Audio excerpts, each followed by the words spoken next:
What's good, Celtics fans? Welcome back to another episode of the Celtics Chronicle with me, your boy, Adam Taylor. As usual, I'm joined by my homie, compadre, co-host in crime, Mr. Tim Shields. What's popping, Tim? Nothing much, dude. Just checking in on this NBA stuff. Obviously, we're gonna touch upon it, but Dillon Mitchell stuff, man. What's up with that?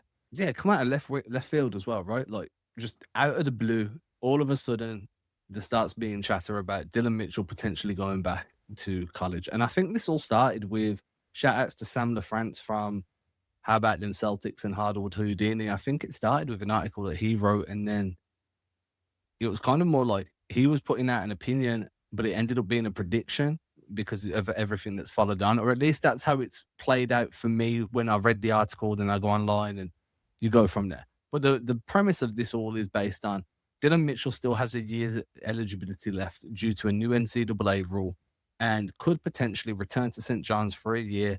Celtics would retain his draft rights if, and I'm going to paraphrase Keith Smith here because he's the one who I kind of lean on for this stuff. And I saw him reply to Sam when Sam asked if the Celtics treat this similar to the way they treated, was it Zeke Naji when he went back over to college or he went back abroad and his team retained his draft rights, it would be very similar. So Mitchell could end up going back to St. John's for a year. Boston still own his draft rights. Then he just re-enters the Celtics system next summer.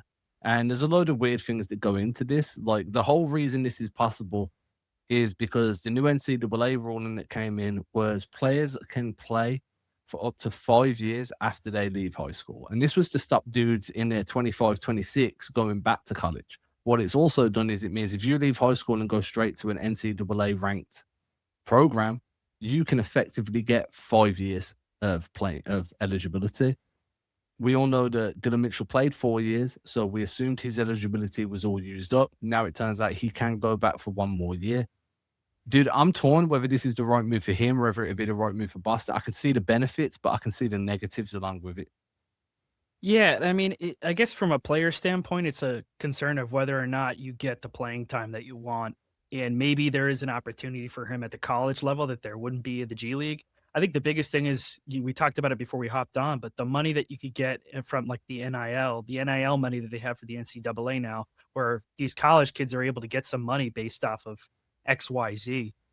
It's going to be more money than he's probably going to get on a two-way contract. And again, it's guaranteed playing time. And especially at St. John's, like it's a very good basketball program, you know? So going back there, probably going to be a starter. You'd have to assume for a guy who just got drafted in the NBA, there's going to be opportunities for him there, probably more than he would get in Maine. And it also helps the Celtics a little bit in terms of, how are they going to parse out these two-way contracts? If Dillon Mitchell decides to go back to college, it takes a name off the board there. So it makes things a little bit easier in the decision making process for them in terms of the roster. It's interesting. Shout out to Sam for predicting it. Love those guys, but just seeing that this is something that is a possibility after calling out this prediction is pretty wild. And I don't know. It's an interesting little wrinkle to what has been a little bit of a lull in the season so far for this offseason. But I don't know. We'll see what happens with it. It's an interesting dynamic at play. I mean, first of all, I'm not sure if Sam did predict it. It's just the way I read the article and then saw it, or he may have read something elsewhere that led him to write it. I just don't want to be with after all the bad aggregation that went on over the weekend. I don't want to be I don't want to be Yeah, bad dude. aggregating Yeah, yeah, yeah, anybody. yeah, So yeah. this True, is true, true. just from my standpoint. I read an article, then I see the news. I'm like, oh shit. Sam wrote an opinion. This ended up turning into a prediction, not because he based it that way, just because how it played out. And that was just from my user experience. Anyway, I'm digressing. I think in terms of the positives, right? Let's look at the positives. The positives for Mitchell going back to St. John's are quite straightforward for me. He gets another year of playing within a system as a starter, as you mentioned. I think that now what would be really interesting, just to put this out there, is one, this could set a precedence for players that come in late in the second round, still have a year's worth of eligibility, and may opt to go back to college for a year, one for the NIL payday, two for the additional playing time before returning to their NBA teams. Now, what's going to be interesting is to see whether those players, when they return to college, does that college work alongside their NBA team in terms of what do you want this guy to develop on? Be really interesting to see whether Dylan Mitchell all of a sudden starts shooting a bucket load of threes because that's going to be a translatable skill for him under Joe Mazzulla and within that Celtic system. And I think that's going to be a really interesting kind of side story is, do colleges then start working with NBA teams to develop players in a way that they would be getting developed had they remained within that system, within that developmental program in the G League and within the team? So that's one thing. Is he going to get the green light to shoot more threes? Obviously, St. John's are going to want him to be there so they can be competitive. And we know that his 3-point shot isn't exactly his forte. How much are they going to green light him to shoot those while still trying to be a competitive unit themselves? Right. So that's kind of a pro and a con all in one that I'm really interested to see how that plays out. I think that's a subplot that hasn't been discussed much, but definitely should be explored more, assuming Dillon Mitchell makes that call. Other pro, you mentioned it, it opens a two-way spot. The Celtics have been incredibly successful over the last few years with taking guys from two-way and then putting them through that feeder system. If you're good enough to make it all the way through, then you will. If you're not, then you won't. Sometimes as well, it's just down to position. No one's saying JD Davison wasn't good enough to potentially earn minutes on an NBA team. Played out that way, unfortunately, so far. He's had his shots here and there. But again, there was guys in front of him that made it super difficult. Now, if the Celtics, Milos Uzan is a guy I was big on after Summer League. I think there's a pathway for him to earn a rotation spot because the guard rotation is a bit more thin than elsewhere. But the Celtics could look at another undrafted guy to bring in for a year and run the decision on, do we want to keep him on a two-way for another year after this? Was it a bust? Is he good enough to get picked up midway through the season? We'll sign him to a full-scale deal towards the end, like for the last part. It gives you optionality there. I also think as well, there's a world where you don't actually need to fill all three two-way spots. You could just literally save that little bit of money, and it is just a little bit of money because you've got Mitchell earning back there. And then obviously somebody tweeted this at me as well. I'll give him a shout out in a moment. You have the side of things where if he goes and balls out and it's a weaker draft class, so he would have been a lottery pick this year, like next year, he plays that well that his stock just fucking skyrockets through the roof. Now do the Celtics have a very tradable asset on their hands because he's technically a rookie at that point, right? And they own his draft rights. Do they have a tradable asset because he's built this new level of interest from around the league, this new level of stock? That's an option there. Person who mentioned that to me is Shady O'Grady on Twitter. Obviously, that's not their real name, but that's their username. So those are the pros that I can see, and with along with a subplot. Do you feel like I've missed anything? No, I think there's an interesting dynamic at play though with how he develops because even if it's not a situation where like Celtics coaches have a system that they want him to play in, and therefore here are the skills that he can work on at the collegiate level that will help him. But I think from like a personal development standpoint, I'm sure he's probably got his own personal trainers that he's working with. And Yeah, hey, for sure. I want to work on my 3-point shot. Now I'm going to have a year of college ball to work on that and hone that one tidbit. Another thing it does is it saves him for the two-way eligibility. So he'll have another year of that eligibility. Yeah. Essentially avoids you kick that decision down the road. You kick that can, so to speak. So when he comes back to the NBA, he has that potential to go. I think it's 3 years of eligibility for the two-way contracts, and then after that, it's either a G League contract or a full-on NBA deal. Um, it's a weird dynamic at play, and this is definitely new ground for the NBA to break into on that. Another aspect of it too is you've seen a couple different guys deal with some situations like this. One example would be Yam Madar. Yam Madar all of a sudden is back in the US and now he's going to play with LSU. The Celtics still own his rights after he went overseas and was playing in what? Turkey or Israel at one point? He played in a bunch of different places, dude. Yeah. Lithuania was one for sure. Yeah, and now he's back at he's playing for college teams, which I Dude, didn't think was possible either. And that's a weird situation. Madar He's played for, I 25. can never remember his first name, but his surname is like Yam. Obradovic or something. Oh, Obradovic is one of the best European coaches in history. He had some elite level coaching before he decided to move over to LSU. To me, it's borderline unfair that a guy that's played so many years of professional basketball in Europe at the highest level, and you can say that the NBA is a jump, and it clearly is, but more and more guys are moving from Europe into the NBA and having success. And obviously, we can look at the top end of that with Luka and Jokic and Giannis and blah, blah, blah. But you can also look a little further down the list. And I think that Madar going over to LSU, where he's playing against guys that are coming straight out of high school or guys that are 2 or 3 years into a college career, and he's just been living this professional life. Part of me feels like that's borderline unfair. Yeah. I And mean, he's 25. yeah, He's going to be 26 in played in December. EuroLeague, It's played in the Euro weird. Cup, played in international tournaments. He's been playing professional basketball for close to a decade at this point. So then to go to college just feels borderline unfair. With Mitchell, it's a little bit different. He was a collegiate guy until a month and a half ago, 2 months ago.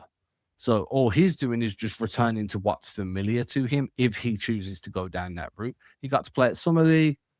At that point, it's basically a ridiculously high level basketball camp for him. And then he just goes back to his daily life. I don't think that's as drastic of a wow factor for me as what it is with Yam then going, oh, I'm a pro, but let me go and hoop it up in college because I want the Celtics to take me or I want to break into the NBA or whatever. So I think they are different, but they're very similar as well. And what's been really weird is the Celtics are dealing with being the first team to navigate the ramifications of the second apron. And now they're becoming one of the first teams to navigate all these new collegiate rules that allow players to be like, hey, you drafted me, but I'll see you in a year. I'm heading back to St. John's. Hey, you drafted me and stashed me. Screw you. I'm going to college. I'm going to make you sit up and take notes. They're navigating so many new uncharted areas of territory all at the same time while still trying to construct a team that they want to eventually evolve into a championship contender. I just think there's so many attacks coming from every front right now. Brad Stevens just got his work cut out for him. So is the rest of that front office. Yeah. One interesting wrinkle with it, too, especially when it's guys that haven't signed an NBA contract, but you own their rights. That's a super flexible trade asset. And you were talking about a little bit where if Dillon Mitchell boosts his stock a lot and has a really, really good, again, this is all hypothetical until it's actually set in stone. If he decides to go back to the NCAA and play another year with St. John's, you have a lot of flexibility with that asset because you own the rights to the player. You don't have the guy on a contract yet. So he could be a very tantalizing throw into a trade if you wanted to do that. There is potential for that. It's the same thing with Jan Madar. Clearly, his value has not been great. He's been playing overseas a lot, has not made that jump to the NBA, and he's going to be 26 in December. He wasn't crushing it overseas neither. This was a big issue. Like if he was crushing it, then you can trade those rights because people are actually going to care about those rights.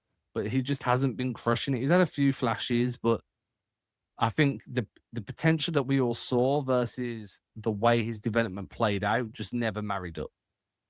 Yeah, and I don't know if it's like a frame thing. I mean, I don't want to delve into it too much other than the fact of it is this weird dynamic, especially because he's 25, 26 going or going to be 26. The same as Juan Begarin, right? Like it's a crazy thing to be coming over. See, after playing, like you said, professionally, it's just a crazy dynamic of why would you want to college ball at that point seems like a step back unless you're really trying to take, one last swipe at the NBA. And or the NIL money is better than what the contracts you were being offered in Europe are. Maybe at this point, that might be what is driving him to make that decision. But at the same time, too, at LSU, maybe the idea is, hey, LSU is a top, like at least in terms of college sports, is a top team to play for. I don't know. I won't speak to what their basketball program is, but for football, for American football, they're very well known.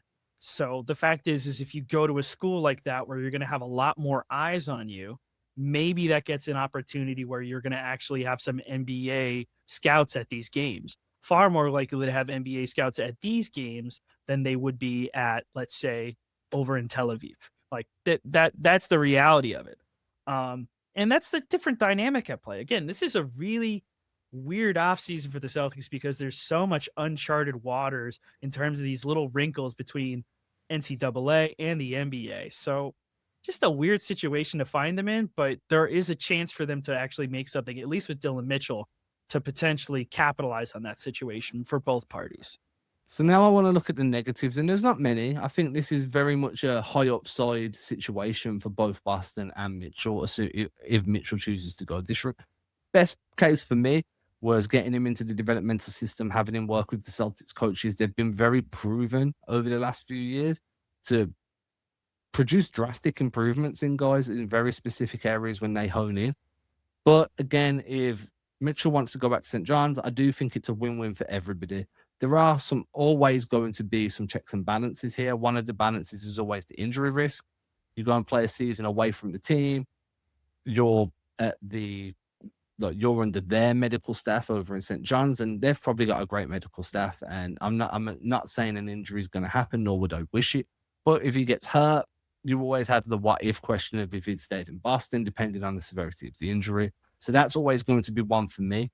The other kind of big one is we spoke about what the value is if he has this great year.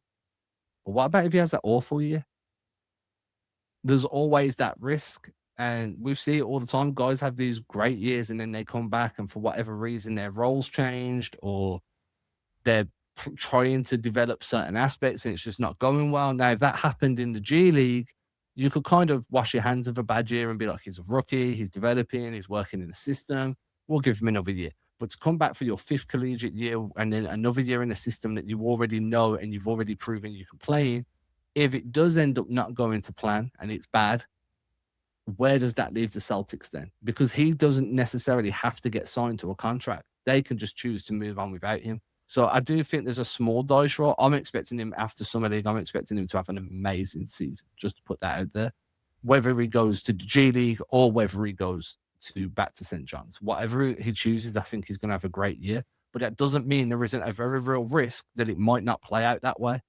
I feel like I'm going to win the lottery on Friday. There's a very real risk I'm not going to win the lottery on Friday. I'm going to be, a little bit of change down. It's just the way it plays out sometimes. But it's a different dynamic too of that injury factor is always going to be there. Maybe if he has a higher workload at the college level, that there's more risk. But, there is also a risk that maybe he goes and balls out. Maybe he comes back to the NBA and is able to carve out that role. That I'm sure is probably his mindset of, let me take, one more year at college, take another swipe at it, work on the things that I need to work on. And yeah, there is a chance of him taking his stock, but it's not like, man, if I go back to college and I suck, I ruin my chances at the NBA. I think at the end of the day, there? Yeah, he got drafted. So like it's, for him, it's more about, can I get more minutes here? Can I develop here a little bit more? Will I get the workload that I want? And can I go back to my college coaches and say, hey, I've been in your system for a few years now. I know I have these holes in my game. How do you want to attack these things? And, there are those wrinkles. There is the risk again with, having a bad year. Maybe that does something to him mentally. But I think, like you said before, I think there's far more positives than negatives to take away from this. And I'm sure that regardless of what the decision is, they're gonna put their heads together on this. I don't think this would be something that he would just do in a vacuum. I'm sure there's probably been some conversations behind closed doors, with Celtics coaching staff and trying to navigate the situation. Yeah. I'm sure, honestly, if there's anybody who knows how to develop talent, it's Brad Stevens. They've managed to find a couple diamonds in the rough. And that's, we keep going back to it, but talking about how they've developed guys on these 2-way contracts. There's been so many success stories in that front. So there's, a track record there, a proven track record of success. So regardless, I think it's good for Dillon Mitchell. Whichever option he chooses, I think it's better for the Celtics if he goes back to college for a year, especially if it means that he's going to take an increased volume in threes. And that is all the better. Either way you slice it, if he's getting more looks from three and gets better from there, it'll help when he gets back with the team. And, he's an exciting wing. That's the only downside is that if this guy goes back to college, we don't get him watching with the Celtics or with the G League Celtics. So and I don't get to watch him at all because college hoops here is so hard to get. Mm-hmm. What I will say is just to talk about these threes at the moment. First year was rookie year in college, 19, played for Texas. Took 0 threes, made 0 threes. Can't score what you don't take. Second year, took 8 threes, missed all of them. Third year, moves over to, I don't know where that is. Bear with me, let me open it up. This is just live podcasting at its best. To Cincinnati. Takes 34 threes, makes 10 of them. Last season, took 15 at St. John's. First year in St. John's, made 1 of them. So there's going to have to be a volume increase, point blank period, whether it's this year or whether it's next year. he's going to need to be at least passable from deep eventually, or at least close to passable, because that's going to allow him to draw defenders out so he can blow by and do all that good stuff with his athleticism. I am leaning towards that he probably, if the availability is there and St. John's, apparently St. John's have the open roster spot, if they're down and he's down and the Celtics sign off on it, why not? I'm not going to be against it whatsoever. But it'll be interesting because what happens if Brad says no and Dillon Mitchell wants to do so, because technically he's not contracted to the Celtics. He can make his own choice. It's going to be really interesting to see it play out. Yeah, and I think that's the ultimate factor of whether the Celtics sign off on this decision. I don't imagine that they wouldn't, just if they were really hell bent on it. And if it weren't for the fact that they're pretty healthy at wing, the one thing that he gives you is he gives you a lot of size and athleticism, and obviously that'll be something that they miss. But overall, I think that they have the wing depth, and maybe there's potentially somebody they can go out and get if there's an opportunity, if it arises, to add another wing to the system. Whether it's, like you said, an undrafted guy or a G League guy, or even a vet that's out there, maybe you get on the minimum that helps solve some of those issues if you're still concerned about depth. But I think overall, I think the biggest thing you're going to miss is the athleticism. I hope Yeah. that if he is going to do it, then I hope it is like just take a ton of threes, dude. Just get better from deep, and you come back, you're going to be, for sure, I think would be getting a role here, like a significant role off the bench for sure. And look, for this year, you've already got the athleticism injection from Chris Senak. So you weren't really going to get a lot of Dillon Mitchell this year anyway. So you're not going to miss much.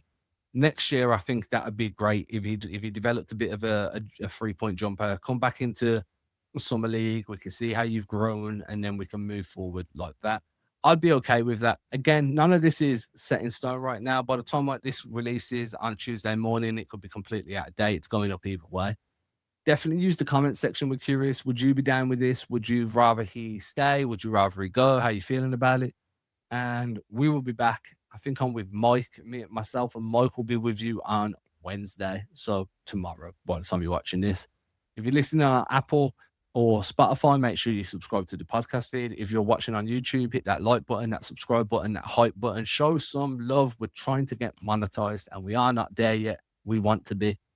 Till then, everybody have a great day. Deuces. Tim, you want to leave him with anything? Cheers. That's all I got for you. Peace out, y'all.